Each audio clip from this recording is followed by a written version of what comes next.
They told her she didn't belong, that she wasn't qualified, that her place was in the shadows. But they forgot one thing. She had already proven herself where it mattered most. Stay with me, because this is not just a story. It's a fight for dignity. If you enjoyed this, please like, comment, share, and subscribe to support more stories like this. The smell of dried willow bark and carbolic acid was the smell of her life. Abby Lawson stood in the center of the front room. The morning sun cut through the wavy glass of the front window. It threw long, pale squares of light across the scarred oak floorboards. Dust motes danced in the quiet air. It was quiet now. It wouldn't be for long. She pressed the heel of her hand against the small of her back. She stretched, feeling the familiar ache. She was 38. She felt 50. Last night had been a long one. Old man Higgins had taken a bad spill off a roan gelding. 2 cracked ribs and a dislocated shoulder. She had popped the joint back into place while he bit down on a leather strap. She had wrapped his ribs tight, sent him home with a bottle of laudanum and strict orders to sleep sitting up. Just another Tuesday in Oak Haven, Wyoming territory. Abby walked over to the cast-iron stove in the corner. She poked the dying embers, tossed in 2 small chunks of split pine. The fire caught, hissing softly. She set the heavy black kettle over the heat to boil water for the morning linens. She looked around the room, her clinic. 11 years ago, she and Samuel had stood in this exact spot. 1867. The floorboards had been fresh then, smelling of green wood and sap. Samuel had possessed the fancy piece of parchment from a medical college back east. He had the title, Dr. Samuel Lawson. But Abby had the hands. Samuel was a brilliant diagnostician, but the sight of deep blood made him pale. When a silver miner was brought in with a leg crushed by a runaway ore cart, it was Samuel who read the medical texts trembling. But it was Abby who held the bone saw. It was Abby who tied off the arteries. Her hands never shook. Not once. He had died of the yellow fever in the winter of '72. 6 years ago. Since the day they buried him in the frozen dirt up on Cemetery Hill, Abby had run the Oak Haven Medical Station entirely alone. No husband, no official title, just her, a wall full of glass apothecaries, and the survival of 400 hard-scrabbled souls resting squarely on her shoulders. Women weren't allowed to hold medical degrees. The law was clear. The law was written by men in cities thousands of miles away who had never tried to stop a frontier cholera outbreak with nothing but boiled water and sheer willpower. The back door clicked open. Abby turned. Micah stood in the doorway. He was 14, all elbows and knees, wearing a flannel shirt 2 sizes too big. He held a bundle of fresh firewood in his arms. He didn't say good morning. He couldn't hear the wind howling, let alone the sound of his own voice. He was entirely deaf, lost his hearing to a high fever when he was just a toddler, lost his parents to the same fever. Abby had taken him in to sweep the floors and keep the fires burning. In return, she taught him to read, to write, and to speak with his hands. Abby smiled. She raised her hands, her fingers moving in sharp, practiced motions. Good morning. Coffee is hot. Micah nodded, a quick, sharp jerk of his chin. He dropped the wood into the iron bin by the stove. He signed back, his hands a blur. Mrs. Gable is awake. Fever is down. Good, Abby signed. Go eat. He vanished into the back kitchen. A silent ghost. A good boy. Abby walked over to the heavy oak desk near the window. The wood was worn smooth, right where her wrists always rested. Before her sat 3 thick, leather-bound ledgers. 11 years of Oak Haven's blood, sweat, and sickness. She opened the top ledger. The pages were filled with her tight cursive handwriting. Page after page, name after name, tinctures prescribed, bones set, babies delivered. She dipped her steel-nibbed pen into the glass inkwell. She pulled a fresh sheet of heavy parchment toward her. She began to write. To the Honorable Territorial Governor of Wyoming. It was her third petition, a plea for a medical dispensation, a legal exception to allow her to hold the clinic's operating license in her own name. The first two had been swiftly denied. Denied by men who only cared about the signature at the bottom of a page, not the hands that actually stopped the bleeding. But she wouldn't stop writing them. It was her clinic. She built it. The brass bell above the front door chimed. A sharp, violent sound. Abby didn't look up immediately. She finished her sentence, blotting the wet ink carefully. She knew the sound of those footsteps. Heavy, polished leather boots hitting the floorboards with deliberate force. The scent of expensive bay rum rolled into the room, failing entirely to mask the stale odor of cheap cigars. Mayor Josiah Thorne. 55 years of unearned authority packed into a tailor-made wool suit.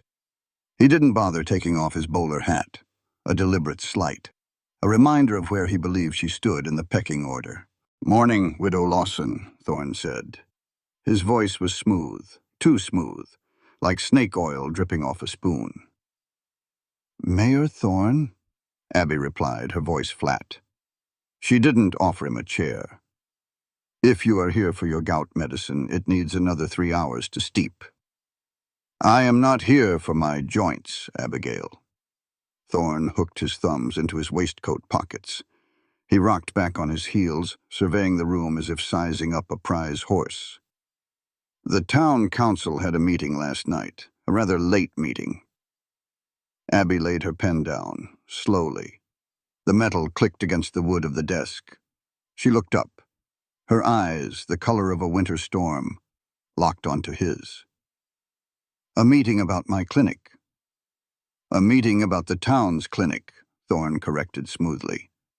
A patronizing smile touched the corners of his mouth. "You have done an admirable job, Abigail, truly, keeping the dust off the medicine bottles since poor Samuel passed. The town appreciates your housekeeping. But Oakhaven is growing. We are on the verge of a railroad spur. We need a real doctor, someone with pedigree, someone with credentials." Abby didn't blink. Her heart hammered against her ribs, but her face remained carved from stone. She knew exactly what this was really about. It had nothing to do with the railroad. 3 months ago, Thorne had marched into this very room. He had demanded the private medical ledgers of 3 struggling farming families out on the ridge. He needed written proof of their physical ailments, injuries she had treated, to declare them unfit to work their land. It was the loophole he needed to force a bank foreclosure and steal their property. She had barred the door. She had looked the most powerful man in the county in the eye and told him to go straight to hell. This was his reply. "I see," Abby said softly. "And I suppose the council found someone with the proper paper." Thorne pulled a folded, crisp white envelope from his inner coat pocket. He tossed it onto her desk. It landed right on top of her half-written petition to the governor. "Dr. Harrison Vance," Thorne said, his chest puffing out slightly. "Out of Boston. Top of his class at Harvard Medical. Served in the war. He arrives by the afternoon stagecoach tomorrow." Abby stared at the envelope. Dr. Harrison Vance. A stranger coming to take her life's work. "Now," Thorne continued, his tone dripping with fake benevolence, "we aren't cruel men, Abigail. We know you need to eat. Dr. Vance has agreed to keep you on. You can stay as a nurse. Wash the surgical linens, brew the tea, keep the floors swept. The council has authorized a small weekly stipend for your troubles. It is a very generous offer." Abby stood up. She was not a tall woman.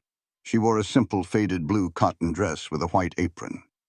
But at that moment, as she pushed her chair back and stood to her full height, she seemed to fill the entire room. The air between them grew suddenly thick, electric. "A generous offer to wash my own linens," she said. Her voice was quiet. It wasn't shaking. It was terrifyingly steady. "Now, Abigail, do not become hysterical," Thorne warned, raising a hand. "It is the law. You do not have the parchment. You are a woman operating outside your legal boundaries." Abby stepped out from behind the heavy oak desk. She closed the distance between them until she was less than 3 feet away. She didn't raise her voice. The truth doesn't need to shout to be deafening. "Mr. Mayor," Abby said, her words slicing through the air with absolute unyielding clarity. "Women are not merely shadows standing behind the success of men.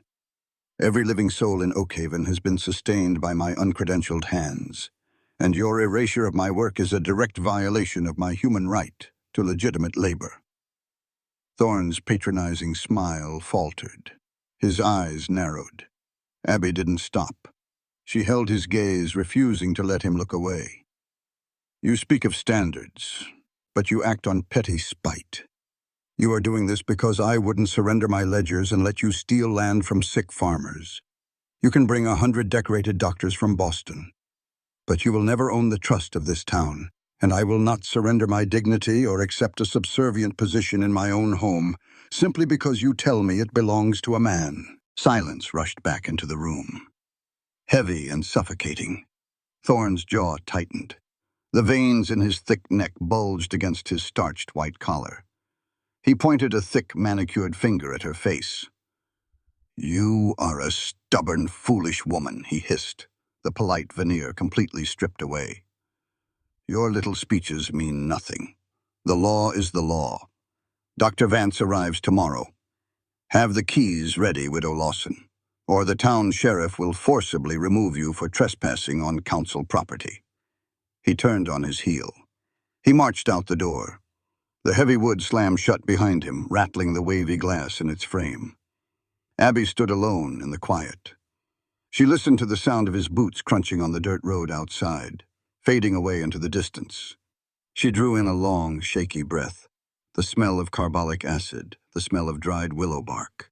Her hands, the hands that had sawn through bone and stitched together torn flesh without ever trembling, were shaking now. Just a little. She turned back to the desk. She looked at the crisp white envelope bearing the name of the man coming to replace her. Then she looked at her ledgers. 11 years of proof. 11 years of survival. She reached out. She picked up the envelope containing Dr. Harrison Vance's grand arrival notice. She didn't open it. She carried it over to the cast iron stove, lifted the iron lid, and dropped it straight into the fire. It flared bright orange for 3 seconds, then turned to ash. Abby walked back to her desk. She sat down. She picked up her steel-nibbed pen. She dipped it into the inkwell. She pulled her unfinished petition to the governor back to the center of the desk, and she kept writing. The stagecoach hit a rut, hard. Dr. Harrison Vance gripped the leather strap hanging from the roof. His teeth rattled. Outside the window, the Wyoming territory stretched out, endless, brown, unforgiving. He hated the dust. It coated his dark wool suit. It settled in the creases of his expensive leather medical bag. Harrison was 42. He had sharp features, dark hair graying at the temples, and eyes that were always looking for a problem to solve. Back in Boston, he was a respected surgeon. He knew anatomy, he knew procedure, he knew the rules. But he didn't know how to keep a wife. Sarah had left him 3 years ago. She hadn't yelled. She hadn't thrown plates.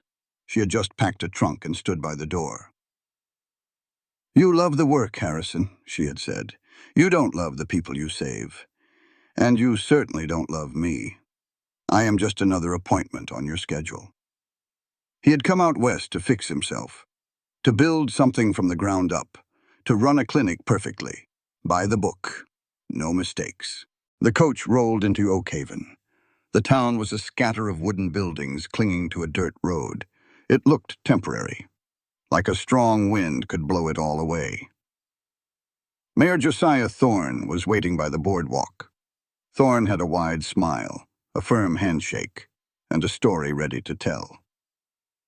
"Dr. Vance, welcome to civilization," Thorne said, leading him toward the saloon for a hot meal. "We are thrilled you're here. God knows we need you." Harrison dusted his coat. "The clinic. You mentioned in your letters that the previous doctor's widow is still operating it." Thorne sighed, a heavy, practiced sigh. He leaned in close. "Abigail Lawson." "Yes." It's a tragedy, really. She's a good woman, heart in the right place. But grief does terrible things to the mind, Doctor. She's in over her head. Harrison frowned. In what way? Dispensing the wrong medicines, Thorne lied smoothly. He didn't blink. Using outdated methods. The town is terrified, frankly. We didn't want to drag her out by the hair. She's a widow, after all. But she needs to be managed, replaced, for the safety of the community.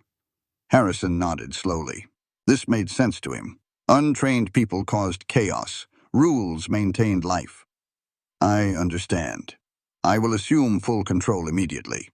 I won't let sentimentality endanger patients. Exactly what I wanted to hear. Thorne smiled.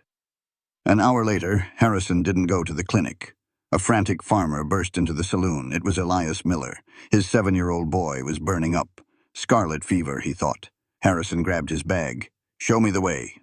They rode out to the Miller farm, a modest, drafty cabin on the edge of town. Harrison walked through the front door expecting panic, expecting a weeping mother and a thrashing child. Instead, he found quiet. The room smelled of vinegar and mint.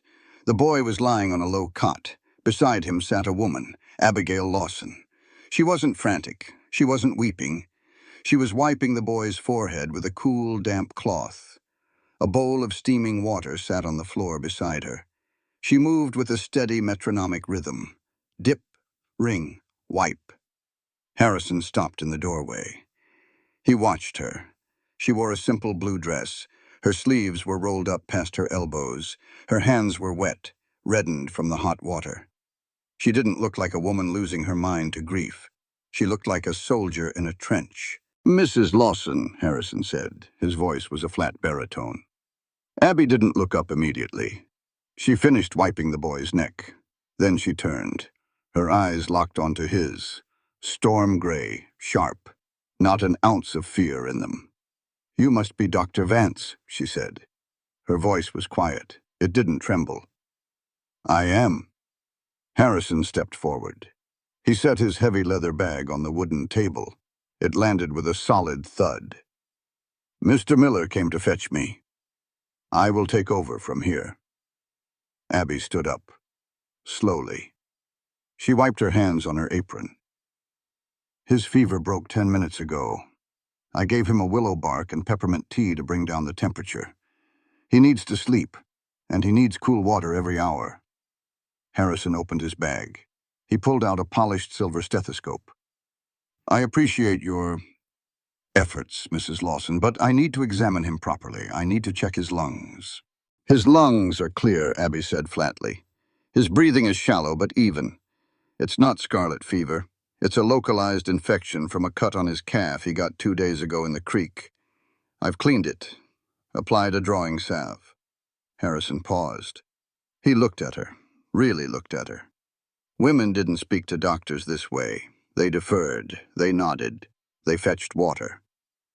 Be that as it may, Harrison said, his tone hardening.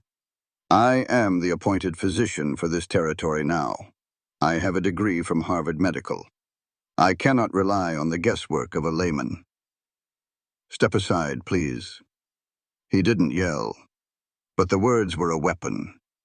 They erased her entirely. Abby looked at the silver instrument in his hand. Then she looked at the boy, sleeping peacefully. She had been here for 4 hours. She had dragged this child back from the edge of a seizure. She picked up her small, worn leather satchel. He is stable, Abby said, her voice dropping to a whisper so as not to wake the child. Do not wake him just to satisfy your need for protocol, Doctor. Harrison bristled. Mrs. Lawson, from this moment on, all medical emergencies are to be reported directly to me. If you wish to assist in a nursing capacity, you will take my orders. Is that clear? Abby walked toward the door. She stopped right beside him. She was inches shorter, but she didn't look up at him. She looked right through him. I report to the people bleeding on my table, she said softly. Good day, Dr. Vance. She walked out into the dusty yard. Harrison stood by the bed. The boy was breathing easily. The cut on his leg was bandaged with perfect, tight precision. The drawing salve smelled of pine resin and charcoal. It was exactly what Harrison would have prescribed. He stared at the door. "In over her head," Thorne had said. Harrison sat down in the chair she had just left. The seat was still warm. That night, Harrison sat in his rented room at the boarding house. The oil lamp cast long shadows against the floral wallpaper. Outside, the wind howled down from the mountains. A lonely, bitter sound. He poured a small glass of rye whiskey. He didn't drink it. He just stared at the amber liquid. He pulled a small, tintype photograph from his pocket. Sarah. She looked back at him with sad, tired eyes. "You don't love the people you save." He shoved the picture back into his pocket. He ran a hand over his face. He had come here to establish order. Mayor Thorne had told him the widow Lawson was a liability. But the bandage on that boy's leg, that wasn't the work of a liability. That was the work of a professional. But she didn't have the parchment. She didn't have the schooling. Harrison tightened his jaw. Rules were rules. If he let a frontier widow practice medicine without a license, he was abandoning the very principles he swore to uphold. He had to be firm. He had to take control of the clinic tomorrow morning. He drank the whiskey. It burned his throat. He welcomed the burn. It felt like discipline. The clock on the wall read 4:30 in the morning. The world outside was pitch black. The frost on the window panes looked like jagged teeth. Abby Lawson was already awake. She had been awake for an hour. She stood in the small kitchen at the back of her rented cabin. A heavy iron mortar and pestle sat on the table. She was grinding dried comfrey root. Thump, grind, thump, grind. Her shoulder ached, a deep, gnawing pain that flared up every winter. She ignored it. Pain was just another patient she didn't have time to treat. She had to prepare. The mayor had officially locked her out of the main clinic. But the sick didn't care about the mayor's locks. They would come to her back door. They always did. In the corner of the kitchen, sitting on a low wooden stool, was Micah. The deaf boy had a charcoal pencil in his hand. A battered leather notebook rested on his knees. He was watching Abby, watching the rhythm of her hands. His pencil moved quickly across the rough paper. He didn't draw her face. He drew her hands. He drew the heavy iron bowl. He drew the exact angle of her wrist as she crushed the tough roots into fine powder. Micah knew a secret the whole town seemed to forget. Words could lie. Petitions could be burned. Men in fine suits could twist the truth until it broke. But a drawing didn't lie. A drawing was a memory on paper. He flipped the page. The notebook was full. Sketches of Abby pulling a tooth. Sketches of Abby pressing a hot cloth to a miner's chest. Hundreds of silent, undeniable truths. Abby looked over at him and smiled. She signed with one dust-covered hand. "Go back to sleep. Too early." Micah shook his head violently. He pointed to the drawing, then pointed to her. He signed back, "I watch." Abby's heart pulled tight. She went back to grinding the root. At 8 o'clock that morning, Dr. Harrison Vance unlocked the front door of the Oak Haven Medical Station. He had the brass key Thorne had given him. He stepped inside. He smelled the carbolic acid. He smelled the clean linens. The clinic was immaculate. Glass bottles lined the walls. Everything was alphabetized. Tinctures for coughs on the left, salves for burns on the right. In the corner stood a small wooden ice box. Harrison opened it. Inside, carefully wrapped in wax paper, were vials of smallpox vaccine, kept perfectly chilled. Harrison was stunned. He had expected a chaotic mess. A witch doctor's den. He walked over to the heavy oak desk. He sat down and pulled the top ledger toward him. He opened it. The handwriting was tight, cursive, beautiful. He read an entry from 3 years ago. A breech birth. Complicated. Dangerous. The notes detailed the exact physical maneuvers used to turn the infant in the womb. It detailed the dosage of ergot used to stop the mother's postpartum bleeding. It was flawless, a textbook procedure. "Incredible," Harrison whispered to the empty room. He ran his fingers over the ink. Dr. Samuel Lawson had been a master, a genius trapped in a dusty frontier town. Harrison felt a surge of professional respect. To have executed these procedures out here with no hospital support. The man was a giant. Harrison closed the book. He looked around the clean room. He felt a pang of pity for the widow Lawson. She must have loved her husband fiercely to keep his clinic this tidy, dusting his bottles and preserving his ledgers long after he was in the ground. He didn't realize the handwriting in the book matched the handwriting on the label of the fever draft Abby had given the Miller boy yesterday. He didn't see her at all. At noon, the brass bell above the door chimed. Harrison looked up from his medical journals. Abby Lawson stood in the doorway. She wore her faded blue dress. She carried an empty wooden crate. "Mrs. Lawson," Harrison said, standing up. "What can I do for you?" "I am here for my personal instruments," Abby said evenly. "The bone saw that belonged to my father, the mortars, and my books." Harrison frowned. "The mayor instructed me that all clinic property remains with the town." "They are not the town's property. They are mine." She didn't wait for permission. She walked past him to a lower cabinet and began loading the heavy iron tools into her crate. Harrison watched her. He felt a sudden need to establish common ground, to show her he wasn't a monster, just a man of science. "I read the ledgers this morning," Harrison said, his tone softening. "Dr. Lawson's notes. I must say his handling of the cholera outbreak in '74 was remarkable. His understanding of quarantine protocols. He was a brilliant physician." Abby stopped moving. Her hands gripped the edge of the wooden crate. Her knuckles turned white. "Samuel died in '72. The cholera outbreak was in '74. She turned around. She looked at Harrison. He was standing there, looking earnest, looking respectful of a ghost. He was entirely blind to the living woman standing right in front of him. "Dr. Lawson died 2 years before that outbreak," Abby said.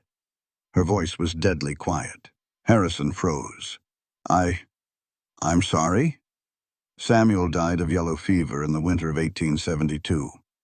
She pointed a steady finger at the heavy leather ledger on the desk. "Every word written in that book from page 112 onward is my handwriting. Every dosage, every quarantine order, every life saved." Harrison stared at her. His mind scrambled to reject the information. "That's impossible. The surgical notes on the amputations, the anatomical references, are mine," Abby snapped, stepping toward him. The quiet dignity was gone. The storm had broken. "I read the German texts," she continued, her voice rising, filling the room. "I held the bone saw because my husband had a weak stomach for blood. I was the one who rode out into the blizzards while the mayor of this town sat by his fireplace." Harrison stepped back, defensive. "Mrs. Lawson, even if that is true, reading a book does not make you a doctor. You lack the formal education. You lack the oversight. You cannot simply experiment on people based on frontier intuition." Abby closed the distance. She stood toe-to-toe with him. This was the moment. The line in the sand. "Dr. Vance?" Abby said, her voice dropping an octave, ringing with absolute, undeniable authority. "Listen to me very carefully. Knowledge does not exclusively reside in leather-bound books printed in Boston, and the right to heal a human being is not granted by a piece of parchment hung on a wall." Harrison opened his mouth to argue, but she cut him off. "You think education is just memorizing anatomy?" Abby stated, her words sharp and deliberate. "The greatest respect you can afford a patient is understanding their environment, their specific hardship, and their pain. Medical ethics begin with basic human empathy, not with the ego of the man wearing the white coat." She didn't look away. "You walked into that farmhouse yesterday and saw a woman you believed was inferior. You looked at my ledgers and credited a dead man. You do not see the people you are supposed to heal, Dr. Vance. You only see your own rules. And until you learn to see the humanity in front of you, you will never be half the healer this town needs." Harrison stood paralyzed. The words struck him like a physical blow. "You don't love the people you save." Sarah's voice echoed in his mind, merging perfectly with the fierce, gray-eyed woman standing before him. Abby picked up her heavy wooden crate. She didn't struggle under the weight. She carried it with the strength of a woman who had carried the entire town for 6 years. She walked to the door. She didn't look back. "Read the ledgers again, Doctor," she said quietly, "and this time pay attention to who actually held the pen." The door closed behind her. Harrison stood alone in the perfect quiet clinic. He looked down at the leather ledger on the desk. Slowly, with a trembling hand, he reached out and opened it. Judge Elias Morrow was a tired man. He rode the circuit through the Wyoming Territory. He slept in drafty boarding houses. He ate tough steak. He listened to men lie about property lines and stolen cattle. He was used to liars. He was not used to Abigail Lawson. Abby sat across from him in the back room of the Oakhaven Saloon. The room smelled of stale beer and cigar smoke. Morrow had set up a makeshift desk on a card table. Between them sat the 3 heavy leather ledgers. "Established practice rights," Morrow said. He rubbed his eyes. He looked at the thick books, then at the widow. "It's an old territorial clause, Mrs. Lawson, rarely used, usually reserved for blacksmiths or surveyors when the county lines get redrawn." "The law doesn't specify a profession, Your Honor," Abby said. Her voice was steady. "It states that if a citizen provides an essential, uninterrupted service to a remote community for more than 5 years, their right to continue that trade cannot be revoked without legal cause." Morrow opened the top ledger. He flipped through the pages. The handwriting was immaculate. The details were staggering. 6 years, Abby said. 400 patients. I have never lost a mother in childbirth. I stopped a cholera outbreak. I am not asking for a degree from Harvard. I am asking for the legal right to work the clinic I built." Morrow sighed. He closed the book. He rested his hands on the leather cover. "I will review these, Abigail. But you are fighting Josiah Thorne. He has the town council in his pocket. And now he has a credentialed doctor from Boston." "He has a piece of paper," Abby said. She stood up. "I have 11 years of blood on my apron. I expect a fair reading, Judge Morrow." She left him with the books. She didn't know Thorne already had a spy in the saloon. She didn't know the trap was already springing shut. By 6 o'clock that evening, the town hall was packed. It was a cavernous wooden building, usually drafty. Tonight, it was suffocating. The heat of 100 bodies pressed together, the murmur of nervous voices. Word had spread fast. Mayor Thorne had called an emergency session. Abby stood near the back wall. Micah stood right beside her. The boy couldn't hear the crowd, but he felt the vibration of their boots on the floorboards. He grabbed Abby's skirt. He was scared. She put a hand on his shoulder, firm, reassuring. Dr. Harrison Vance sat in the front row. He wore a dark suit. He looked deeply uncomfortable. Mayor Thorne stood at the podium. He pounded a wooden gavel. Bang, bang, bang. The room went quiet. "We are gathered tonight for a matter of public safety," Thorne announced. His voice boomed. He sounded like a preacher condemning a sinner. "We all love the widow Lawson. We pity her loss. But pity cannot blind us to danger." Abby's jaw tightened. She didn't move. Thorne pulled a folded piece of paper from his pocket. He held it up. "This afternoon, a letter was slipped under the door of the mayor's office. It is from a family who wishes to remain anonymous, out of fear." Thorne paused. He let the word hang in the hot air. "It details a tragic mistake made last winter. A child given the wrong dosage of foxglove by Mrs. Lawson. A child who nearly died of heart failure because a grieving widow was guessing at medicine." The crowd gasped. Whispers erupted. Neighbors looked at each other. Then they looked back at Abby. Abby felt the blood rush to her ears. It was a lie, a complete, fabricated lie. She had never miscalculated foxglove. She measured it down to the exact drop. Thorne pointed the gavel at the front row. "We now have a real physician," Thorne said. "Dr. Vance, please stand up." Harrison stood. He looked at the mayor. He looked at the crowd. Finally, he looked to the back of the room. He met Abby's eyes. Her gaze was a challenge, a demand for the truth. "Dr. Vance," Thorne said smoothly, "as a man of science, as a man who understands the delicate, dangerous nature of pharmaceuticals, what is your professional opinion of an uneducated layman dispensing deadly toxins to children?" The room held its breath. Harrison felt a cold sweat prickle the back of his neck. He thought of the perfect bandage on the Miller boy's leg. He thought of the immaculate clinic. But he also thought of the rules. He thought of his career. If he backed a rogue frontier nurse, the medical board back east would ruin him. He cleared his throat. He looked away from Abby. I have not seen the specific patient," Harrison stammered. His voice lacked its usual authority. "I cannot speak to the foxglove incident, but generally speaking, without proper schooling, the risk of fatal error is severe.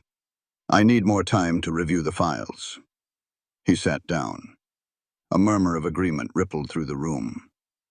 Harrison had taken the middle ground, the coward's ground.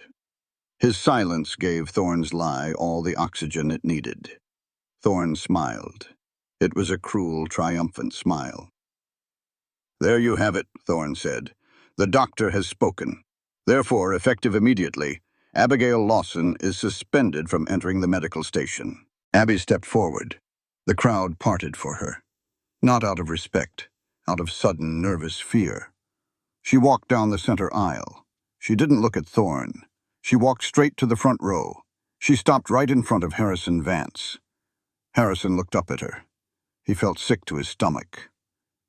"Mrs. Lawson," Harrison started, his voice low, "I simply meant that protocol requires—" "Stand up," Abby said. She didn't shout, but the absolute command in her voice made Harrison rise to his feet against his own will. They stood face to face. Abby turned slightly, addressing Harrison, but her voice carried to every corner of the silent hall. "Silence in the face of injustice is complicity, Dr. Vance," Abby said. Her words were sharp as broken glass. "You stand here preaching about medical standards, but what you are actually doing is stripping a fiercely independent woman of her equality and her fundamental right to earn a livelihood." Harrison opened his mouth, but no sound came out. "You know my work is flawless," Abby continued, stepping an inch closer. "You saw it yesterday, but you chose to protect your position instead of protecting the truth. You let this man lie to a room full of people because it is easier to erase a woman than to admit she is your equal." She turned her sharp gray eyes to Mayor Thorne. "You can lock the door, Josiah," she said. "But the sickness won't care about your locks, and neither will I." She turned her back on them all. She walked back up the aisle. Micah took her hand. They walked out the heavy wooden doors, leaving a suffocating silence in their wake. Harrison couldn't sleep. The wind rattled the window pane of his room. He kept hearing her voice. Silence in the face of injustice is complicity. He threw off the woolen blanket. It was 3 a.m. He dressed quickly in the dark. He needed facts. He was a man of science. Science didn't care about town politics or bruised egos. Science only cared about the truth. He walked to the clinic. The moon was a thin, pale sliver in the sky. He unlocked the door and lit the heavy kerosene lamp on the desk. He needed to see the ledgers, but Judge Morrow had taken the recent ones. Harrison went to the bottom drawer of the oak cabinet, the archive. He pulled out the oldest book, 1867, the year Dr. Samuel Lawson arrived. He opened it. The handwriting was rushed, sloppy, heavy ink splatters on the page. Patient, John Miller, broken fibula, administered whiskey, splinted. Harrison frowned. It was basic, too basic. The notes lacked detail. They lacked the precise anatomical language Harrison had seen yesterday. He pulled out another ledger, 1871, a year before Samuel died. He opened to a random page. The handwriting changed completely. The sloppy, rushed scrawl vanished. In its place was tight, beautiful cursive script, perfect loops, precise spacing. Patient, Sarah Higgins, preeclampsia, elevated blood pressure, swelling in extremities, administered magnesium sulfate. Patient placed on strict bed rest, diet restricted. Harrison stopped breathing. magnesium sulfate for preeclampsia. It was a radical cutting-edge treatment. Harrison had only just read a paper on it from a French medical journal 2 years ago. This entry was written 7 years ago. He grabbed the next book. 1872. The year Samuel died. The cursive handwriting filled every page. It was her. Abby hadn't just been dusting bottles. She had been running the medical practice long before her husband ever caught the fever. Samuel was the name on the door. Abby was the mind in the room. Harrison slumped back into the heavy oak chair. He rubbed his face. He felt like a fool, a blind, arrogant fool. The sun came up. Harrison didn't notice. By 8 o'clock, he left the clinic. He didn't go to the saloon for breakfast. He walked straight to the small, weathered cabin sitting behind the livery stable. Abby's home. Micah was chopping wood in the yard. The boy saw Harrison, dropped the axe, and stood defensively in front of the door. Abby stepped out onto the porch. She wore a heavy shawl against the morning chill. She looked exhausted, but her spine was perfectly straight. "Are you lost, Dr. Vance?" she asked coldly. "I read the old archives," Harrison said. He didn't bother with a greeting. He stood in the dirt looking up at her. "The preeclampsia case in 71. The magnesium sulfate. Where did you learn that?" Abby looked at him. Her expression didn't soften. "A German physiological text, translated by a friend in Boston, sent to me via the stagecoach." "Samuel didn't write those notes," Harrison said. "It wasn't a question. It was a confession." "Samuel hated the sight of suffering," Abby said softly. "He loved the theory of medicine. He hated the reality of it. When things got bloody, he stepped out of the room. I stayed." Harrison took a step closer to the porch. "Mrs. Lawson, the town council, Mayor Thorne told me—" "Mayor Thorne told you a story that fit his needs," Abby cut in. "And you believed it, because it is easy for a man to believe that a woman's place is washing the linens." She walked down the steps. She stood right in front of him. "Let me be perfectly clear with you, Dr. Vance," Abby said. Her voice was rhythmic, measured, emphatic. "When you deny a woman the right to practice what she knows, you don't just insult her pride. You rob the sick of their cure. Suppressing a mind simply because it belongs to a woman isn't just bad law. It is a crime against the human condition. It is the theft of human potential." Harrison absorbed the words. They hit him harder than a physical punch. Because she was right. He had let his prejudice blind him to a brilliant medical mind. "Why did Thorne do it?" Harrison asked quietly. "If you are this good, if you saved these people, why is he trying to destroy you?" Abby crossed her arms. "Go look at the town council minutes, Doctor. March the 4th of this year. Then look at my patient ledger for the same day, assuming you know how to read." She turned and walked back inside. The door shut firmly behind her. Harrison didn't go back to the clinic. He went straight to the town hall. The basement was damp. It smelled of old paper and mildew. The clerk, a sleepy man named Higgins, let Harrison browse the public records without question. Harrison found the heavy, leather-bound minute book for the town council. He flipped to March 4th, 1878. He ran his finger down the page. Item 3. Mayor Thorne proposed the foreclosure of the Miller, Higgins, and Cobb properties due to physical inability to farm. Motion failed. Lack of medical evidence. Harrison stared at the ink. He remembered the story Thorne had told him. "She's a liability."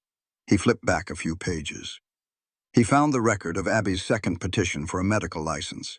It was dated March 10th, 6 days after she refused to give Thorne the medical evidence he needed to steal those farms. Petition denied. Lack of official credentials.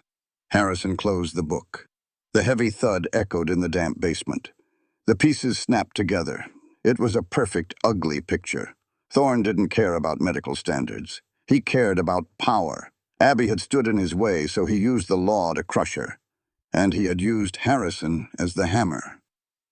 Harrison stood up in the dim basement. He felt a cold rage building in his chest. He had come out west to run a perfect clinic, to follow the rules. But the rules here were written by corrupt men to keep brilliant women in the dark. He walked out of the basement. The bright morning sun hit him in the face. He had a choice to make. He could stay quiet. He could keep his high salary. He could be the respected doctor of Oak Haven. Or he could burn it all down. The cold in Wyoming didn't just chill your bones. It hollowed you out. Abby walked back from the town hall. The dirt road was hard, frozen. Her boots crunched against the ridges left by wagon wheels. The wind whipped down from the Bighorn Mountains. It tore at her shawl. She didn't pull it tighter. She let the wind hit her. She needed the sting. It kept her awake. Behind her, the town of Oak Haven was shutting down, literally. She heard the sound of heavy wooden shutters being pulled shut.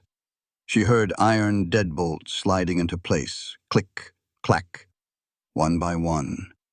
The sounds of a town locking its doors against the woman who had kept them breathing for 6 years. Fear was a funny thing. It made decent people act like cowards. Josiah Thorne had the bank. He held their mortgages. He held their land. Abby only held their lives. And out here, land usually won. Micah walked beside her. He kept his head down. He was shivering.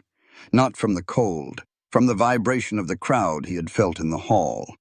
He couldn't hear the lies they told about her. But he had seen the ugly shape of their mouths when they shouted. He had seen the way Dr. Vance had looked away. They reached the small, drafty cabin behind the livery stable. Abby pushed the door open. The stove was nearly out. The room was freezing. She didn't sit down. She didn't cry. Crying was a luxury for women who had someone to catch their tears. Abby only had the hardwood floor. "Start the fire, Micah," she signed. Her hands were stiff. He hurried to the stove. Abby walked to the small wooden table in the corner. She pulled out a thick stack of heavy parchment. She uncorked her black ink. She picked up her pen. They had suspended her. Legally. Officially. The paper would be nailed to her door by sunrise. She was forbidden from crossing the threshold of the medical station. She was forbidden from practicing. Thorne wanted her to pack a bag. He wanted her to catch the morning stagecoach. Fade away like a ghost. Not tonight, Abby thought. She dipped the pen. She began to write. She didn't write a plea for mercy. She didn't write a defense against Thorne's lies. You don't fight a lie with a defense. You fight it with a mountain of truth. She wrote down the names. Elias Miller, severe laceration to the right calf, cleaned, sutured, saved. Martha Higgins, breech presentation, turned the infant by hand. Both survived. Silas Cobb, black lung complication, administered eucalyptus vapor, cleared airway, page after page. The pen scratched against the thick paper. A harsh, rhythmic sound in the quiet cabin. The fire popped. The wind howled. Abby kept writing. She wrote the dosages. She wrote the dates. She wrote the exact method she had used when the snow was 3 feet deep and no credentialed doctor from Boston was anywhere to be found. She wrote for 3 hours. Her fingers cramped. Her wrist burned. She switched the pen to her left hand. She kept writing. By midnight, she had 14 pages, front and back, a complete, undeniable record of her existence in Oak Haven. She titled it, A Declaration of Medical Practice. Eleanor Abigail Lawson, proprietor. She didn't wait for morning. She put on her heavy wool coat. She grabbed a hammer and a handful of iron nails from the kitchen box. "Stay here," she signed to Micah. He was asleep by the stove. He didn't stir. She walked out into the freezing blackness. The town was dead quiet. There were no street lamps, only the harsh white light of a sliver moon. She walked to the center of town, to the public notice board outside the bank, right next to Mayor Thorne's office. She held the 14 pages against the frozen pine wood. She raised the hammer. Bang! The sound echoed off the wooden storefronts like a gunshot. A dog barked in the distance. Bang! Bang! She nailed all 4 corners. She made sure the pages were secure. She made sure they couldn't be ripped down without a fight. She stood back. Her breath plumed in the freezing air. She looked at her life's work, nailed to the wall for the world to see. She turned and walked home. The sun rose late, a pale, weak yellow light. Abby was awake. She was sitting at the table drinking bitter coffee. There was a knock at the door. Heavy, hesitant. She didn't move. "It's open." The door creaked inward. Dr. Harrison Vance stood on the porch. He looked awful. His expensive suit was wrinkled. His eyes were red-rimmed. He hadn't slept either. He stepped inside. He took off his hat. "Mrs. Lawson," he said. His voice was raspy. "You are trespassing, Doctor," Abby said. She didn't offer him a chair. She didn't offer him coffee. She just looked at him over the rim of her tin cup. "I saw the board," Harrison said. "I read your declaration. Every page. Congratulations, you know how to read." Harrison stepped closer. He looked desperate. "Abby, please. I went to the town records last night. I saw the minutes from the council meeting in March. I saw what Thorne did. I know about the farms. I know he denied your license just to steal their land." Abby set her cup down. The metal clinked against the wood. "And?" she asked. "Cold. Flat. And I am going to help you," Harrison said. He stood up straighter, trying to find his authority, trying to be the good man he thought he was. "I am going to Judge Morrow. I will testify on your behalf. I will tell him Thorne is corrupt. I will put my own credentials on the line to prove you are competent. I will save your clinic." He waited for her to soften. He waited for gratitude. He didn't get it. Abby stood up. She walked around the table. She stopped 2 feet away from him. "I am not looking for a white knight to rescue me, Dr. Vance," Abby said. Her voice was terrifyingly calm. "I don't need a savior. I needed a colleague. I needed a man who respected my basic human dignity yesterday." Harrison flinched. "I was caught off guard. I didn't know Thorne was lying about the foxglove." "It doesn't matter what you knew," Abby cut him off. Her words were sharp, deliberate, and meant to wound, and meant to teach. "When you stayed silent in that town hall, you stripped me of my humanity. You looked at a woman who had bled for this town, and you decided it was safer to let a liar destroy her than to risk your own comfortable position." Harrison looked down. He couldn't meet her eyes. "Listen to me carefully, Harrison," Abby said. She didn't yell. The rhythm of her voice was like a slow drum beat. "True equality doesn't happen when a man decides to swoop in and fix a woman's problem after the damage is done. Equality happens when you stand up in the room while the fire is burning and say, 'She belongs here as much as I do.' You failed to do that." "I was wrong," Harrison whispered. "Yes, you were." Abby crossed her arms. "Your guilt today serves your own conscience, Dr. Vance. Not my salvation. If you go to the judge, you do it because you cannot live with your own cowardice. Do not pretend you are doing it for me. Now get out of my house." Harrison stood there for a long second. He looked at the fierce, unbroken woman in front of him. He nodded slowly. He put his hat back on. "You are right," he said quietly. "I am doing it because it is what a decent man should have done yesterday." He turned and walked out the door. The wind caught his coat as he stepped off the porch. Abby watched him go. Her heart was beating hard against her ribs. She was entirely alone now, but she was standing on her own 2 feet. Harrison walked straight to the saloon. Judge Morrow was eating a plate of dry eggs. He looked up as Harrison approached the table. The judge looked tired. He always looked tired. "Dr. Vance," Morrow said, wiping his mouth with a cloth napkin. "Sit. You look like a man who just lost a fist fight." "I lost my compass, Your Honor," Harrison said. He pulled out a wooden chair and sat down. He placed his heavy leather medical bag on the table. He didn't open it yet. "I assume this is about the widow Lawson," Morrow sighed. "The town is buzzing. Half of them want to run her out on a rail. The other half are quietly terrified of what happens the next time someone catches pneumonia." "They should be terrified," Harrison said. His voice was steady now. The hesitation from the town hall was gone. It had burned away in Abby's kitchen. Harrison opened his bag. He didn't pull out a stethoscope. He pulled out the heavy leather minute book from the town council. He had stolen it from the basement. He placed it on the table next to the judge's eggs. "What is this?" Morrow asked, his brow furrowing. "This is the truth, Judge Morrow," Harrison said. "Last night, Mayor Thorne stood in front of this town and stated that Abigail Lawson was suspended for medical incompetence. He produced an anonymous letter regarding a foxglove overdose." "I heard," Morrow said. "Damaging stuff. It's a fabrication. A complete lie." Harrison tapped the heavy book. "Open it to March the 4th. Read item 3. Morrow frowned. He opened the book. He adjusted his spectacles. He read the entry. His tired eyes narrowed. He looked up at Harrison. "Thorne wanted to foreclose on the Miller, Higgins, and Cobb farms," Morrow said slowly. "He needed medical proof of infirmity. He didn't get it. Because Abby Lawson refused to surrender her patient ledgers to help him steal land," Harrison stated. "Now turn to March the 10th, 6 days later." Morrow flipped the pages.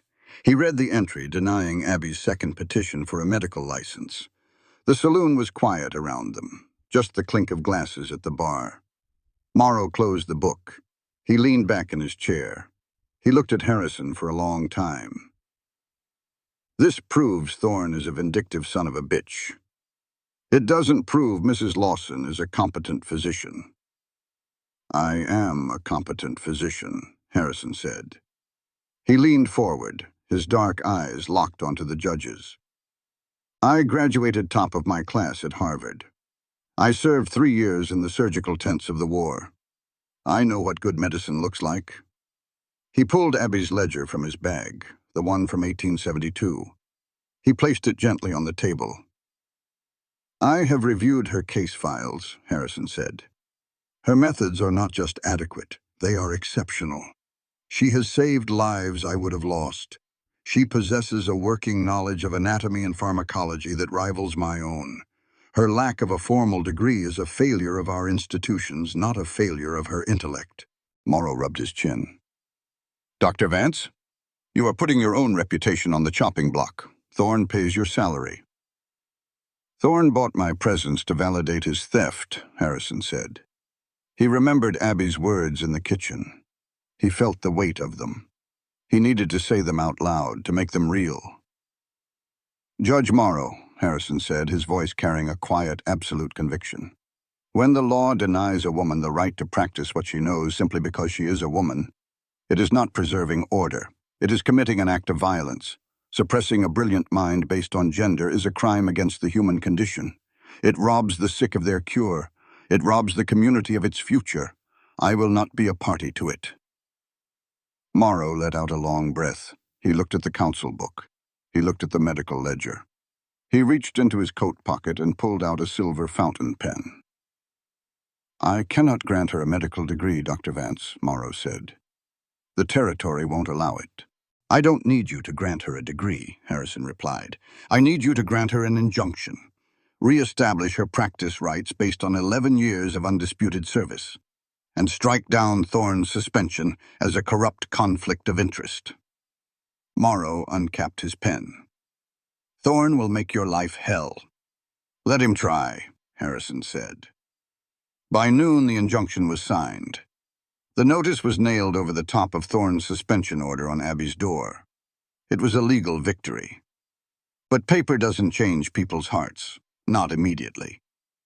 That evening, the Oak Haven saloon was crowded. The mood was ugly. Men leaned against the polished mahogany bar, drinking cheap whiskey. Mayor Thorne sat at a corner table with 3 of his cronies. They were laughing, loudly, purposely. "Judge Morrow is a fool," Thorne was saying, his voice carrying over the piano music. "A piece of paper doesn't change the fact that she's a menace. Any man who lets that widow near his family is begging for a coffin." A murmur of agreement ran through the men nearby. Fear was sticky. It clung to them. It was easier to believe Thorne. Thorne had money. In the back corner of the room, sitting on a wooden crate near the kitchen door, was Micah. He was supposed to be washing dishes, but he had stopped. He watched the men. He saw the mayor's lips moving. He saw the sneers. He saw the way they spat on the floor when they talked. He knew exactly who they were talking about. He felt a hot, burning anger rise in his chest. It was a physical thing. It choked him. Abby had taken him in. Abby had fed him. Abby had taught his hands to speak when the world decided he was broken. Micah stood up. He wiped his hands on his dirty apron. He walked over to the corner where his coat hung on a peg. He reached into the deep pocket. He pulled out his battered, leather-bound sketchbook. He walked out into the main room of the saloon. He was small, he was skinny, but he walked with the rigid, terrifying posture of a soldier marching into enemy fire. He walked straight toward Mayor Thorne's table. One of Thorne's men, a massive blacksmith named Cobb, stood up. "Get out of here, boy, we're talking." Micah didn't stop. He didn't flinch. He reached the table. He slammed the heavy leather sketchbook down on the wood, right in the center of their whiskey glasses. Smack. The sound cut through the saloon. The piano player stopped playing. The room went dead silent. Thorne glared at the boy. "What the hell is this?" Micah didn't try to make a sound with his throat. He used his hands. He grabbed the cover of the book and flipped it open. He pointed to the first page. A charcoal sketch. Perfect. Detailed. It showed Abby Lawson pressing a hot poultice to the chest of the very man sitting next to Thorne. The man had been dying of lung fever 2 winters ago. The drawing captured the sweat on his brow and the relentless, exhausted determination on Abby's face. Micah flipped the page. Another drawing. Abby setting the broken leg of Elias Miller's boy. The perfect splint. The calm hands. He flipped it again. Abby walking through a blinding snowstorm, carrying a medical bag that looked too heavy for her. He didn't stop. He flipped page after page. A silent, devastating barrage of evidence. The history of Oakhaven, drawn by a boy who heard nothing but saw everything. The men at the table stared at the pages. The blacksmith, Cobb, looked at the drawing of himself. He swallowed hard. The sneer fell off his face. Thorne tried to push the book away. "Get this garbage out of here." Micah slammed his hand down on the open page. He leaned over the table. He looked Thorne dead in the eye. He raised his other hand and signed, sharp and violent, toward the mayor. Then he pointed to his own eyes. "You lie." "I see." Nobody in the room knew sign language. But nobody in the room misunderstood what the boy was saying. Micah grabbed his book. He held it tight against his chest. He turned around and walked out of the saloon. The swinging doors clattered shut behind him. Inside, the saloon remained dead silent. Thorne reached for his whiskey, but his hand hovered over the glass. Nobody looked at him. They were all looking at the door. The truth had entered the room, and it was much heavier than the lie. The victory was hollow. Judge Morrow's injunction was nailed to the clinic door. The paper was crisp. The legal phrasing was clear. Abby had the right to practice medicine. But a piece of paper couldn't set a broken bone, and it couldn't stop Josiah Thorne. Thorne didn't fight the judge. He was a businessman.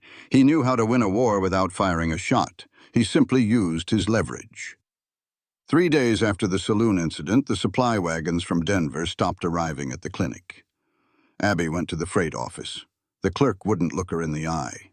He shuffled his boots. He mumbled something about an administrative delay.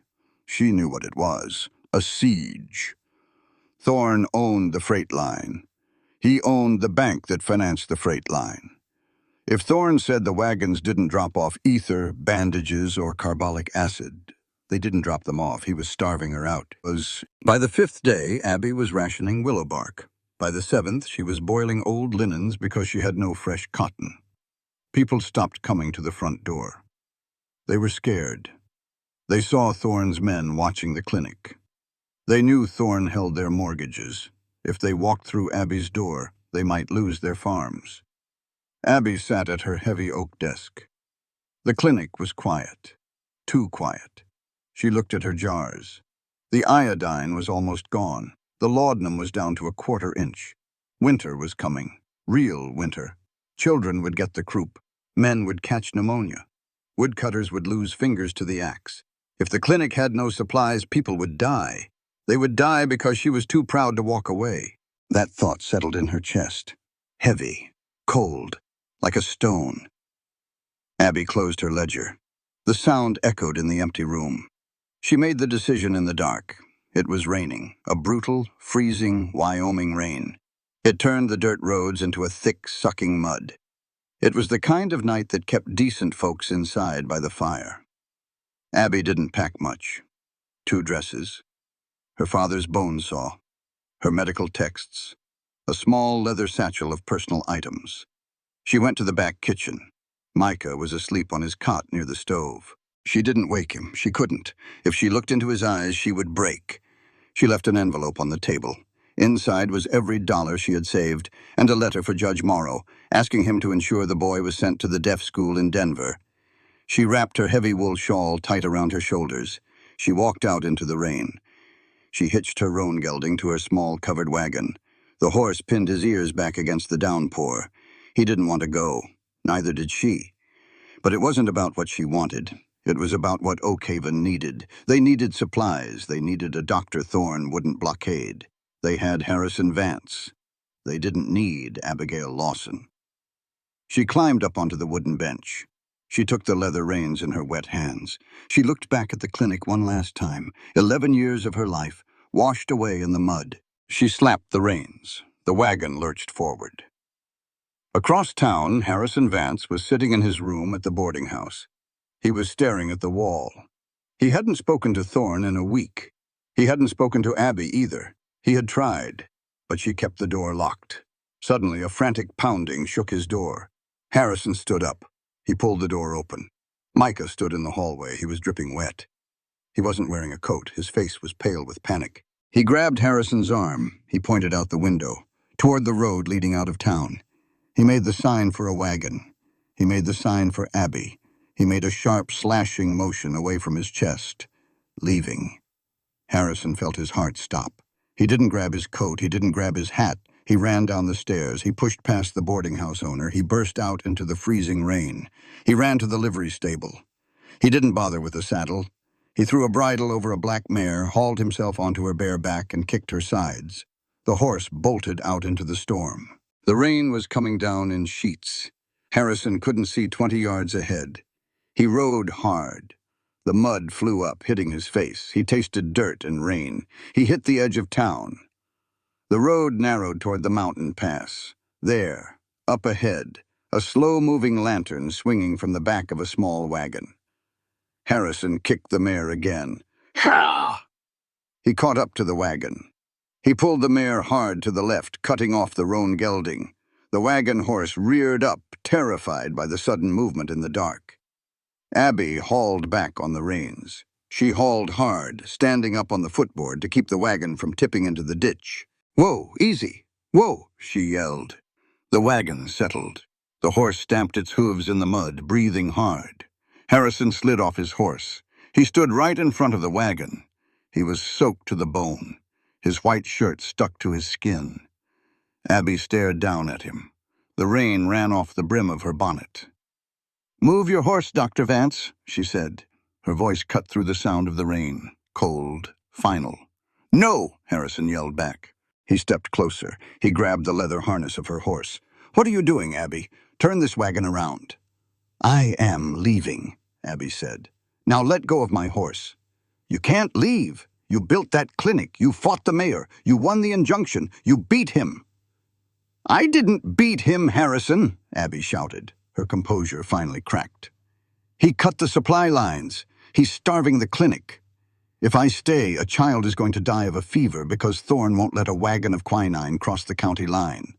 I won't let my pride kill my patients." She wiped the freezing rain from her eyes. She looked down at him. She looked utterly exhausted. "They have you, doctor," she said quietly. "You have the parchment. Thorne will open the supply lines for you. You can run it perfectly. By the book." Harrison stared up at her. The wind howled through the pines. He felt the last piece of his arrogant armor shatter. He didn't care about the rules anymore. He didn't care about Boston. "I can't run it," Harrison said. His voice cracked. He didn't try to hide it. "I don't know this town. I don't know the soil. I don't know the sicknesses that live in these mountains. I only know what's in the books. But books don't heal people, Abby. You do." He let go of the harness. He stepped right up to the wagon wheel. He looked up into her face. "Abby, please don't go." "What good is my staying, Harrison?" she asked. Her voice broke. A lifetime of fighting finally catching up to her. "They don't want me. I want you."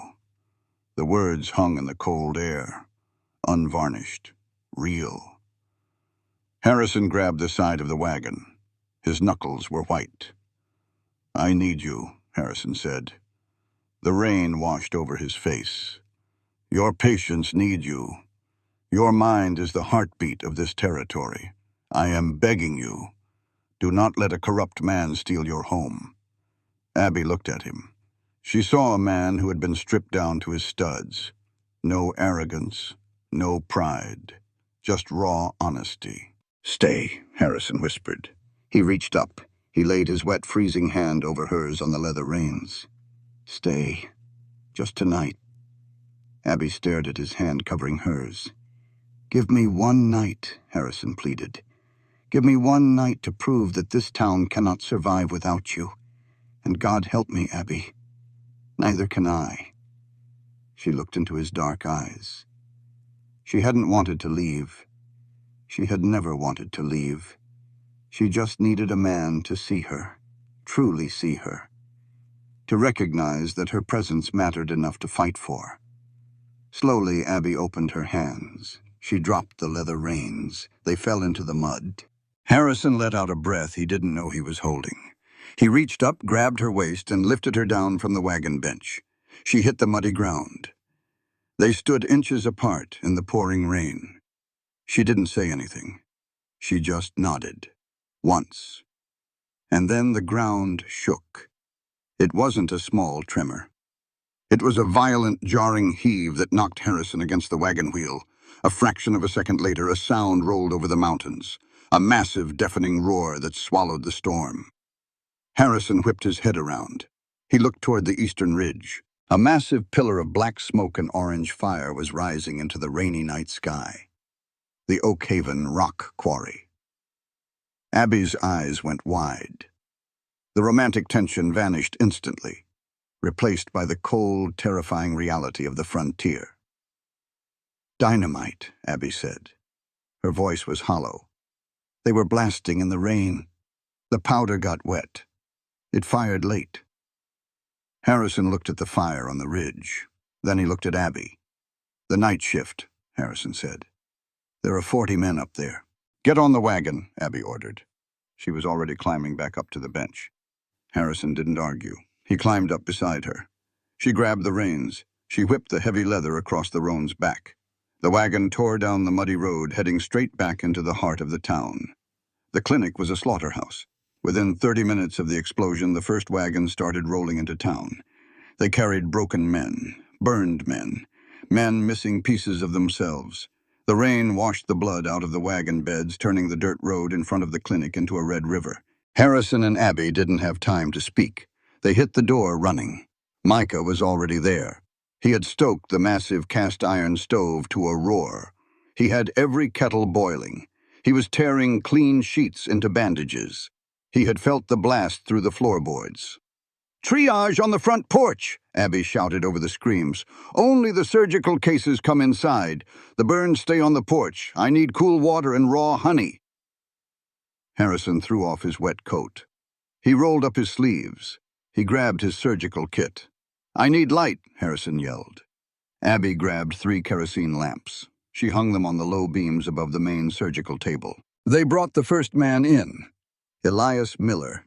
A jagged piece of rock the size of a dinner plate was embedded in his abdomen. He was gray. He was gasping. "We're losing him," Harrison said, his hands flying over the wound, assessing the damage. "It punctured the liver. I have to open him up. I need him under, Abby. Deep." Abby was already there. She had a brass cone and a bottle of chloroform. "Count backwards, Elias," Abby said softly, her face hovering over the terrified man. "Think of your boy. Think of his fever breaking. He needs you. Breathe deep." She dripped the chloroform, precise, perfect drops. Miller went limp. "He's under," Abby said. "Go." Harrison cut. He moved with blinding speed. This was what he knew, the architecture of the human body. He clamped arteries. He pulled the rock free. Blood surged. "Clamping right," Harrison barked. "I see it," Abby said. Her hands were right next to his. She held the retractors. She dabbed the blood. She watched Miller's chest rise and fall. She kept the man breathing while Harrison kept him from bleeding out. They didn't talk. They anticipated. When Harrison reached for a suturing needle, Abby already had it threaded. When Abby saw the patient's pulse shallow out, Harrison paused the knife. They were a machine, a perfect, seamless machine built of Boston steel and Wyoming grit. They saved Miller. Then came the next, and the next. A crushed pelvis, a shattered femur, severe flash burns. The night was a blur of screams, the sharp smell of iron and the sickening sound of the bone saw. Abby ran the floor. She gave morphine to the dying. She applied honey and pine tar salves to the burns. She directed the frantic wives who showed up looking for their husbands, putting them to work, holding pressure on wounds. Harrison stood at this table for 9 straight hours. His back screamed. His hands were coated in blood up to his elbows. But he never wavered. Every time he looked up, Abby was there, handing him a tool, comforting a patient, holding the line against death. The sun finally came up. A weak gray light filtered through the bloody windows. The clinic was quiet again. Not the quiet of emptiness. The heavy, exhausted quiet of survival. 17 men were lying on cots, on the floor, on blankets on the porch, breathing. Harrison stood over the wash basin. The water was pink. He scrubbed his hands with coarse soap. He looked at himself in the small mirror. He looked 10 years older. He turned around. Abby was sitting on a low wooden stool. Her blue dress was ruined, covered in soot and blood. She was leaning her head against the wall. Her eyes were closed. She looked beautiful. She looked like a warrior, resting after a long campaign. The brass bell above the door chimed. Harrison walked out to the front room. Mayor Josiah Thorne stood in the doorway. Behind him stood 2 of his council members. Thorne looked perfectly clean. He wore a dry wool coat. He looked at the blood on the floor. He wrinkled his nose in disgust. "A terrible tragedy," Thorne said smoothly. He looked at Harrison. "I trust you handled the surgical needs, Dr. Vance. The town will be very grateful for your presence." Abby walked out from the back room. She stood next to Harrison. She didn't say a word. She just looked at Thorne. Thorne offered her a tight, patronizing smile.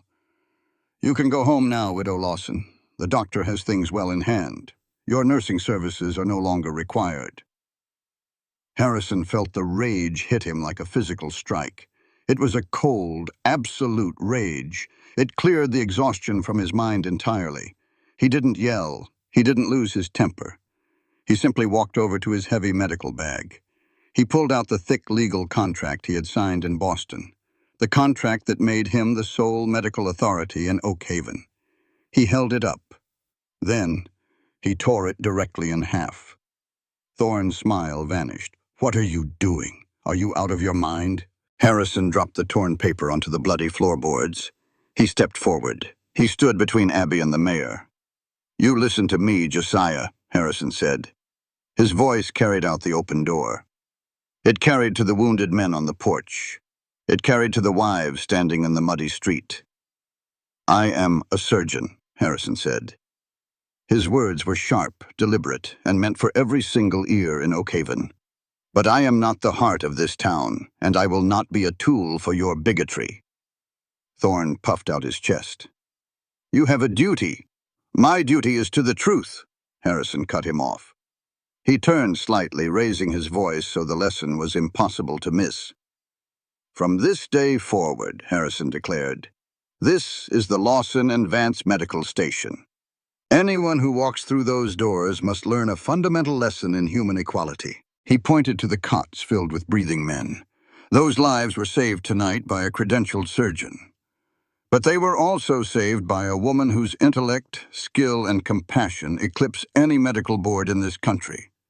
Without Abigail Lawson, half those men would be dead right now. Thorne stared at him, his face turning an ugly shade of red. She has no degree. It is illegal. Then arrest me too, Harrison fired back, because I will not work a single day in this territory without her. Harrison stepped closer to Thorne. He didn't blink. He delivered the final blow verbally, stripping the mayor of his power. There is no gender prejudice on the firing line between life and death, Harrison said, speaking the educational truth with absolute conviction. Sickness does not care if you're a man or a woman. The only thing that matters is competence, and suppressing a brilliant mind simply because it belongs to a woman is an act of cowardice. I will not tolerate a single word of disrespect toward my equal partner in this clinic. Not from the council, and certainly not from you. Thorne looked around. He looked at the wives standing in the street. He looked at Elias Miller's brother, who was holding a blood-soaked rag. The town was looking back at Thorne.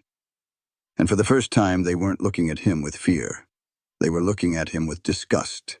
Thorne realized he had lost. He adjusted his collar. He turned without another word and walked away into the mud. Harrison watched him go. He turned around. Abby was looking at him. Her storm-gray eyes were shining. She wasn't crying, but the heavy defensive wall she had carried for 6 years had finally crumbled. "Lawson and Vance," Abby said softly, testing the sound of it. "If you'll have me," Harrison replied. Abby looked down at the torn contract on the floor. Then she looked back up at him. She offered a small, exhausted, genuine smile. "Grab a mop, Doctor," Abby said. "We have a clinic to clean." 3 weeks passed. The blood had been scrubbed from the floorboards. The smell of burnt powder had faded from the air. Oak Haven settled into a cold, hard November. The men from the quarry were healing. Elias Miller was walking with a cane, but he was walking. The town had changed. You could feel it in the mercantile. You could feel it in the saloon. When Abby Lawson walked down the dirt street, men tipped their hats. Women stopped to ask about her day. Josiah Thorne was quiet. He still sat in his big office at the bank. He still wore his fine suits, but his teeth were pulled. The town had seen who held the line when the mountain blew. And it wasn't the mayor. It was a Tuesday afternoon when the stagecoach rolled in from Cheyenne. Dr. Harrison Vance stood on the boardwalk. The wind was biting. It smelled of pine needles and coming snow. He watched the driver toss the canvas mail sack to the postmaster. 10 minutes later, Harrison held a letter. It wasn't a standard envelope. It was heavy cream paper, thick, expensive. The seal on the back was pressed in dark red wax, the insignia of Massachusetts General Hospital. Harrison walked back to his room at the boarding house. He sat on the edge of his narrow bed. He broke the wax seal. He unfolded the thick paper. He read the words, "Chief of Surgery, Board of Directors, double the current frontier stipend, a return to civilized medicine." It was everything he had wanted 3 years ago. It was the absolute pinnacle of his profession. It was respect, codified in ink. Harrison stared at the letter. He listened to the wind rattling the thin glass of his window. He thought about Boston. He thought about the clean white surgical theaters, the deferential nurses, the polite applause at medical banquets. He folded the letter. He slipped it into his breast pocket. He stood up. He walked out of the boarding house and headed toward the clinic. Abby was at the heavy oak desk when he walked in. She was counting rolls of fresh cotton. The supply wagons were running again. Thorne had quietly lifted the blockade. She looked up. She saw his face. "Someone died," she said. It wasn't a question. It was the instinct of a woman who dealt in bad news. "No," Harrison said. He closed the door against the wind. "Nobody died." He walked over to the desk. He reached into his coat. He pulled out the heavy cream envelope. He set it down on the worn wood right on top of the cotton rolls. Abby looked at the envelope. She saw the Boston postmark. She didn't touch it. "What is this?" she asked. "An offer," Harrison said. His voice was steady. "Chief of surgery, back east. It arrived on the noon stage." Abby sat perfectly still. The clinic was quiet, just the tick of the wall clock. She didn't cry. She didn't beg. She looked at the letter, and then she looked up at him. Her storm-gray eyes were impossible to read.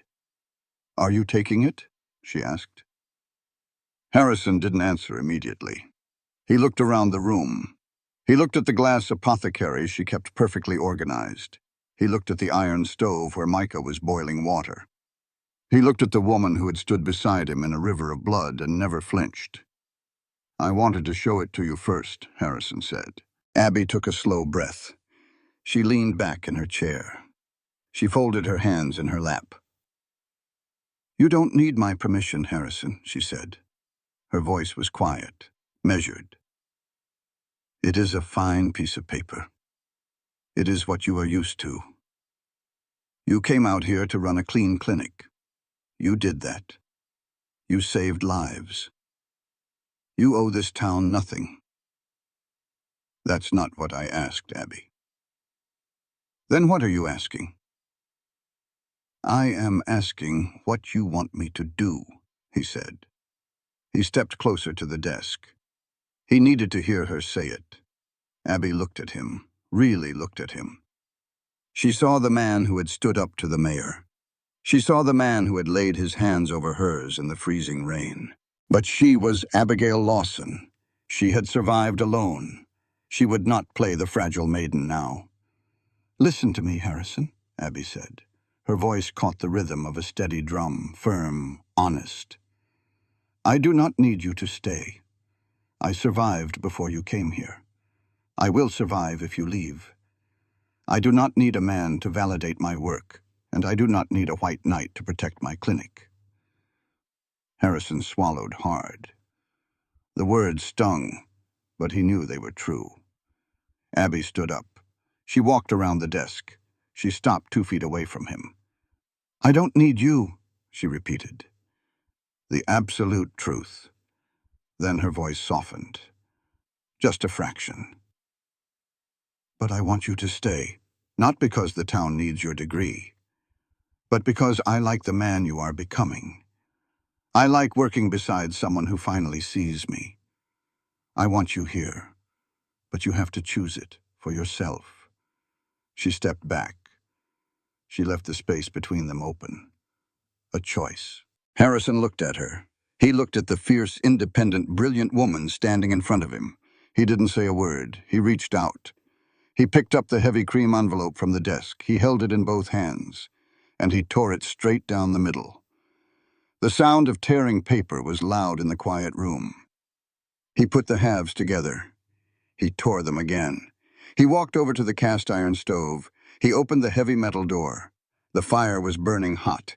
He tossed the pieces inside. The expensive Boston paper curled. It blackened. It burst into bright orange flame. In 3 seconds, it was gone. Harrison closed the iron door. Clang! He turned back to Abby. "I didn't tear that up for you," Harrison said. His voice was thick, real. "I tore it up for me." Abby let out a breath. A small, genuine smile broke across her face. "Boston is too damp anyway," she said. Harrison laughed. A short, sharp sound of absolute relief. He closed the distance between them. He didn't pull her into a desperate embrace. He just took her hand, his long surgical fingers wrapping around her calloused, stained ones. "We have work to do," Harrison said. "Always," Abby replied. They sat down at the heavy oak desk, together. Abby pulled a massive blank ledger from the bottom drawer. It was fresh. The leather was stiff. The pages were crisp and white. No blood. No hurried notes. She opened it to the first page. She set the glass inkwell between them. "What is this?" Harrison asked. "This," Abby said, dipping her steel nib pen into the ink, is the Oak Haven Medical Protocol. We are going to write it down. Everything. Harrison leaned forward. Everything? Every dosage, every surgical technique, your knowledge of anatomy, my knowledge of local pharmacology. We are going to combine it. Abby looked at him. Her eyes were deadly serious. If something happens to me, if something happens to you, this town will not be left in the dark. We are going to build a foundation that Thorne can never tear down. Harrison felt a surge of profound respect.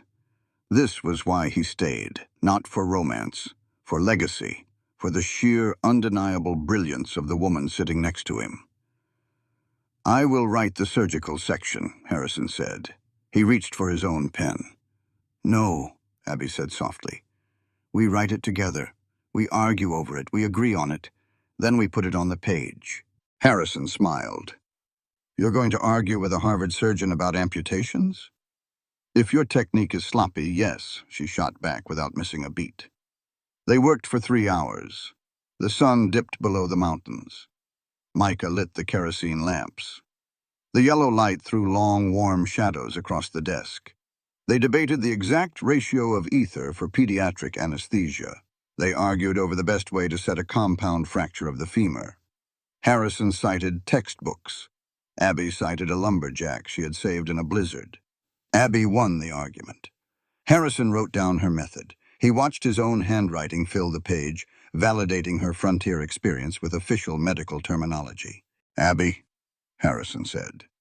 The rhythm of his voice slowed down. The banter faded. He looked at her, his expression serious, heavy with the weight of the last month. Yes? I want to write an introduction, Harrison said. Before the medical notes, I want to write a declaration of intent. Go ahead, she said. She pushed the book toward him. Harrison took a fresh sheet of paper. He didn't write immediately. He looked at the inkwell. He thought about the town council. He thought about Thorne. He thought about the men in Boston who would never let a woman like Abby walk through their doors. He began to speak as he wrote. He needed her to hear the words. He needed the room to hear them. Knowledge hoarded is knowledge wasted, Harrison said aloud, his voice steady and clear. The scratch of the pen punctuated his sentences. When men in power restrict medical education to a privileged few, they don't just hold back women. They hold back the survival of the human race. Abby watched him. She didn't interrupt. She let him lay out the truth. Harrison looked up from the paper. He looked right into her eyes. Listen to me, Abby, he said, speaking the educational value directly to her, stating it for the record. True medicine cannot exist in a vacuum of arrogance. When an institution decides that a piece of paper matters more than a human life, that institution is corrupt. This protocol we are writing isn't just a medical book, it is a declaration. It states unequivocally that truth belongs to anyone willing to learn it. It states that the right to heal a human being is based on competence, on empathy, and on hard work. It has absolutely nothing to do with gender. He pushed the paper across the desk. Read it, he said.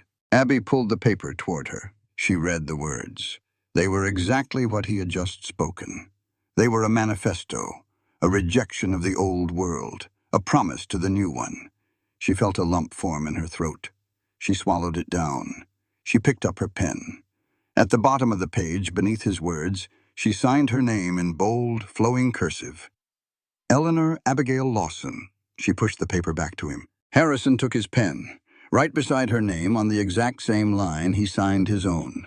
Harrison Vance, M.D., equal weight, equal ink, equal partners. They let the ink dry.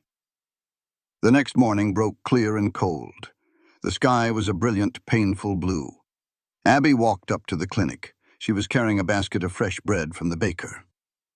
Harrison was already there. He was standing on the boardwalk, looking up at the front of the building. Micah was standing on a wooden stepladder. The boy had a hammer in his hand. He had a mouthful of iron nails. Abby stopped. She looked up. Above the door, hanging from 2 thick iron chains, was a new sign. It wasn't painted by the town clerk. It wasn't ordered by Mayor Thorne. It was heavy, solid oak. The letters were carved deep into the wood by hand.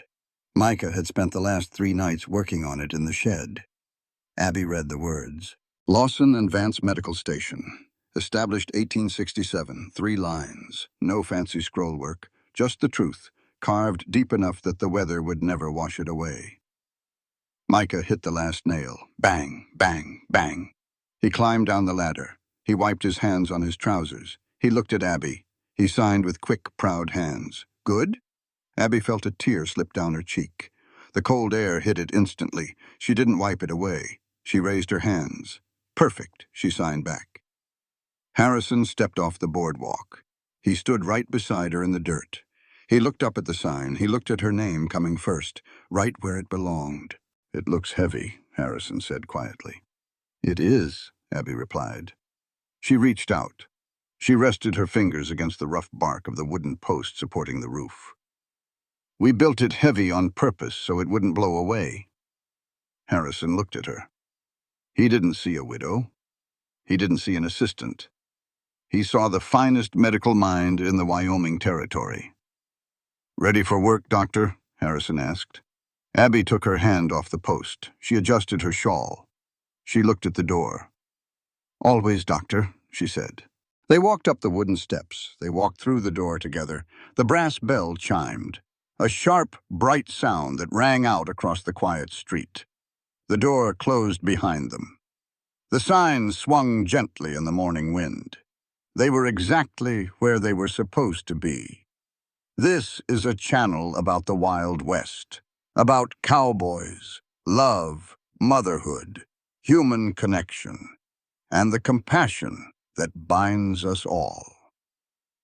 If this story resonated with you, take a moment to like, share, leave your thoughts in the comments, and subscribe for more meaningful stories. The characters, settings, and events portrayed in this story are entirely fictional. While certain themes may echo real-life experiences, they are shaped by creative interpretation. The author does not intend to represent or depict any specific individual, organization, or historical event. As the dust settles over Oak Haven and the echoes of that long, brutal night fade into memory, what remains is not just the story of a clinic saved, but the quiet, unshakable truth about human worth.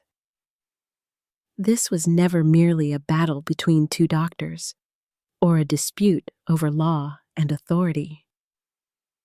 It was a reckoning, a confrontation between what is written on paper and what is proven through sacrifice. Abby Lawson stood as a reminder that skill, compassion, and resilience are not granted by institutions. They are forged in moments where failure is not an option and lives hang in the balance. She did not ask for recognition. She demanded the right to continue doing what she had already proven she could do better than anyone else. And perhaps more importantly, this story asks something of us. It asks whether we have the courage to recognize truth when it challenges our assumptions. Harrison Vance came to Oak Haven with knowledge, but not understanding. He followed rules, but not people. And like many of us, he had to learn the hard way that neutrality in the face of injustice is not wisdom. It is complicity.